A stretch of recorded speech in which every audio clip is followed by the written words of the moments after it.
Soy Carlos Alonso Lucio, soy colombiano, soy un hombre de 51 años. Tengo mi origen familiar básicamente en el Valle del Cauca, en Florida. Mi cultura es una cultura muy vallecaucana. Carlos Alonso es hijo de mi hermana mayor, Sonia. Por ser esta la casa paterna, pues ellos venían siempre, mis hermanos, a pasar vacaciones aquí desde que estaban muy jóvenes, y cuando empezaron a llegar los hijos, pues ellos llegaban aquí con ellos. Siempre le gustaba mucho Florida, ¿no? Le gustaba salir a la calle, hacer amigos, jugar, hacer todas las actividades. Casi todas las vacaciones de ellos eran aquí, y eran vacaciones un poco largas. Con Carlos nos conocimos de niños, tanto los padres de él como los nuestros eran amigos de toda la vida. El papá de él y el papá mío nacieron en Florida, la mamá de él también. Y entonces nosotros regularmente, a pesar de que él vivía en Bogotá y yo vivía en Cali, en vacaciones se reunían todos los hijos de los amigos, y digamos que fue un escenario de amistad heredada, ¿no? Ya con el tiempo yo estaba haciendo política, yo había sido concejal de la ciudad ya varias veces, y había construido una sede política llamada la Casa del Pueblo, que era del doctor Rodrigo Lloreda. Y los jueves, cuando me iba a la reunión, me llevaba Carlos Alonso, le decía: ¿quiere ir a la reunión? Camine, vamos. Y le tocó ver todo eso, y yo tengo la idea y la sensación de que ahí le entró la espina política, a pesar de que su papá era un dirigente político del Partido Conservador. No, un día cualquiera me llamó la mamá y me dijo que si yo había visto a Carlos Alonso. Le dije no. Y entonces Sonia me dijo: si lo ves, habla con él y ayúdale, que por ahí anda en unas cosas. Y entonces le dije, bueno. Y efectivamente a los 2 o 3 días me llegó, y ya se sentó, y le dije: ¿en qué es lo que andás? Y me dijo: no, pues me vinculé al M19. Y dije: ¿cómo así? Y me dijo: sí, me vinculé al M19 y estoy con ellos.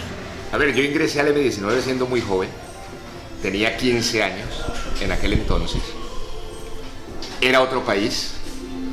El M19 fue una organización muy vital, una organización que se levantó en rebeldía contra una tremenda injusticia de la historia de Colombia. El nacimiento de los hombres del M19, de Jaime Batema, de Iván Marino Ospina, de Toledo Plata, de Álvaro Fayad, de los comandantes de la organización de Boris, todos eran miembros que venían de la FARC, y otros venían del EPL. Ellos, ¿por qué no continúan en el EPL, ni en la FARC, ni en el ELN? Porque dicen: nosotros tenemos que hacer una política de cara al país. Es decir, no una política traída de Rusia, no una política traída de Cuba, no una política, sino que tenemos que hacer una revolución con los problemas sociales puntuales que tenemos en el país. Fue una organización que peleaba por el pueblo, que tenía un enorme sentido de la libertad, de la democracia, de la independencia, de la dignidad, que son valores que pienso que siguen siendo muy importantes por conseguir y por rescatar. Fue una organización que siempre encontró como fundamento la necesidad de hallarle a Colombia un destino de paz que logre superar la historia de violencia que nos ha aquejado desde hace 200 años de vida republicana. Y fue una organización que yo creo que marcó, sin lugar a dudas, la historia de Colombia, la personalidad de nuestra nación, la perspectiva de la política. Entonces, pues a mí no me estorbaba. Yo no era M, pero él era M, y le pasa a uno lo que le pasa a la gente de Tacuelló, Toribío, Caloto, Corinto, Miranda, que las familias son farianas, porque o tienen un hermano, tienen un tío, tienen un nieto, tienen un cuñado, tienen una cuñada, una nuera en la guerrilla, entonces se vuelven farianos, porque si van a atacar al FARC donde está su familia, pues obvio ellos hacen una cortina de protección. Entonces, en ese tiempo nos volvió a las familias, claro, del EME, porque él estaba allí y nos tocó vivir todo eso y sufrir todo eso. Nosotros simpatizábamos a la distancia con la causa, mas no simpatizábamos con los procedimientos. Por supuesto, nosotros no éramos hombres de coger un fusil y montarnos. Carlos tuvo esa osadía de hacerlo. Y después fue importante para él esa experiencia porque terminó, digamos, conduciendo o colaborando a que el M-19 entrara pues, en un proceso de paz y de conciliación. ¡Pueblo de Corinto! ¡Por la paz siempre! ¡Pero con dignidad! ¡Con respeto! ¡A un pueblo lleno de necesidades! ¡A un pueblo en lucha! ¡Y a un pueblo en combate! Comandante, fueron demostrados los hechos que dio mal. Hermano, está sangrando.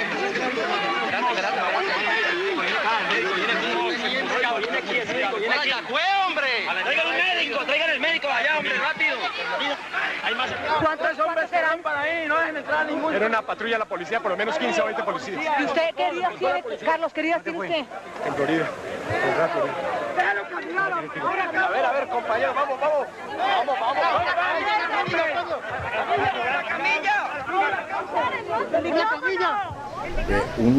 Antes de lo de Corinto vino Carlos Alonso un día con un amigo y me dijo que le prestara una camioneta que yo tenía, una camioneta Dodge doble transmisión, que era la camioneta en que yo trabajaba. Y me dijo, prestándola para venir de Cali a Corinto, de Cali a Corinto, que vamos a empezar el proceso de paz. A mí me pareció que era importante. Entonces charlamos un rato y le dije, le voy a prestar mi carro. Le dije, no me vaya a quemar el carro. Le dije, porque es el carro en que yo trabajo. Y entonces me toca salir a venderlo mismo o a quedarme un problema. Me dijo, no tío, ¿cómo se le ocurre? Yo únicamente lo prendemos y vamos allá y ya lo llamo para que vaya por él. Le dije, bueno, pues le entregué las llaves del carro y se fue en el carro. Me bajé para la alcaldía como a las, yo no me acuerdo si eran las 10 de la mañana o algo así. Y me senté a hablar con el secretario de gobierno. Era un día no laborable, me parecía que era un sábado o algo así. Y me senté a hablar con él porque él estaba ahí en el despacho. Cuando al momentico oí un un tiroteo, pero la cosa más impresionante. Hoy seguimos conversando, cuando en esas, a los 3, 4 minutos, 5 minutos, entró un tropel de gente a decir, vea, atentaron contra la paz, y hirieron a Carlos Pizarro, hirieron a Laura y no sé qué, y hay un poco de heridos y no sé qué. Y entonces a mí se me crisparon los pelos, y dije yo. Entonces una de las personas que había ahí, que tal vez me conocía, yo era ya una persona de público conocimiento. Entonces arrimé y le dije, venga, ¿en qué carro venían? Me dijo, en una camioneta, en su camioneta. ¡Ah! Dios mío. Carlos Pizarro, ¿por qué firmar la paz después de lo que le ha pasado hoy? ¿Cómo se siente usted ante esta firma? Me siento con la responsabilidad inmensa de que nuestro país no quede frustrado en esta jornada. Siento la responsabilidad de combatir a todo enemigo de la paz en Colombia. ¿Qué le diría a los guerrilleros que todavía están combatiendo en Colombia en otras organizaciones? Que nunca abandonen la lucha por la justicia, que nunca abandonen la lucha por el pueblo, que nunca abandonen la lucha por la dignidad nacional. Ellos deciden hacer el pacto de paz, ¿sí? Y nosotros sabíamos de que en ese pacto de paz, nosotros primero estábamos muy débiles, segundo no habían las condiciones políticas para hacerlo. Y de pronto habíamos perdido mucha gente, muchos cuadros. Y debimos de habernos nutrido de más país. Hicimos la paz en el año 90. Esa fue una etapa muy importante. Posteriormente vino una nueva constitución, la de 1991, que aún rige. Y nosotros, a propósito de ese proceso de paz, dejamos las armas y comenzamos a realizar una política legal. Eso significó, entre otras cosas, el enriquecimiento del panorama político. Ya no era un bipartidismo liberal conservador que copaba el espectro de la política nacional, sino que había otro pensamiento, otra gente que podía pensar distinto y que podía participar de la política con ojos distintos, con conceptos distintos, con lenguajes distintos. Él, en ese proceso de paz, logra, digamos, convencerse de que hay que iniciar un camino por las vías democráticas y opta por participar en una elección a la Cámara de Representantes por Bogotá y sale elegido y se convierte en un parlamentario estrella. Eso fue al cierre del gobierno de Ernesto Samper. De hecho, en aquel momento se vivía una confrontación política muy fuerte. Yo era muy crítico con las Cortes, como sigo siéndolo. Tenía una confrontación muy fuerte con el intervencionismo constante de la Embajada Americana en nuestro país.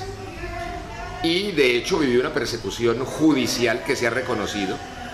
Yo soy la única persona que ha sido condenada por el delito de falsa denuncia en la historia de la Corte Suprema de Justicia, únicamente para hacerme perder los derechos políticos. 14 años después, los mismos tribunales no solamente dijeron que yo era inocente de ese delito, sino que jamás había existido ese delito.